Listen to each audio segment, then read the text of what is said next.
tu ne bâcheras plus jamais le tennis français. La semaine dernière, Hugo Humbert passe 14e mondial avec sa performance au Master 1000 de Bercy. Une performance bienvenue dans un climat du tennis français professionnel plutôt morose, ou tout du moins le French tennis bashing battait son plein depuis des JO ratés. Alors pourquoi a-t-on le droit d'être quand même optimiste ? C'est simple, on va parler chiffres en espérant que cela vous rassure. À ce jour, le 7 novembre 2024, en fonction du site Tennis Temple que je vous conseille de consulter, voici l'analyse. Sachant que la moyenne d'âge des joueurs de l'ATP dans les 100 premiers mondiaux est de 27 ans, que l'arrivée dans les 100 premiers mondiaux se fait en moyenne à 22 ans, et que la moyenne d'âge actuelle des joueurs ATP du top 10 est de 27 ans. Regardons alors objectivement notre potentiel. Nous avons 12 Français dans les 100 premiers mondiaux et 3 Français de 26 ans et moins dans les 30 premiers mondiaux, et également un Français de 22 ans, 67e mondial.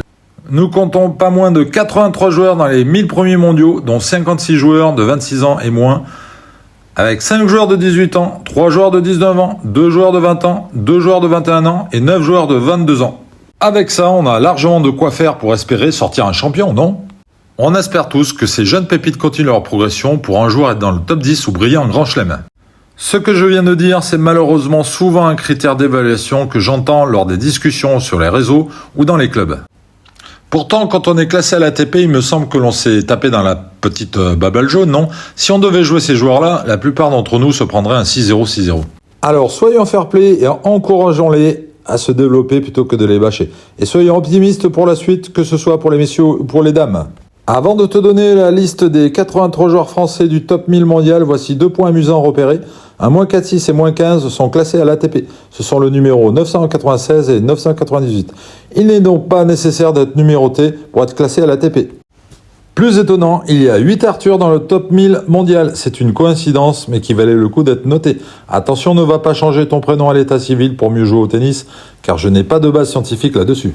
Et voici la liste des joueurs dans le top 1000 que je me suis fadé. Alors j'espère que tu vas pouvoir la suivre. Moyenne d'âge 27 ans sur 12 joueurs dans le top 100. Dans le top 200, moyenne d'âge 26 ans avec 12 joueurs.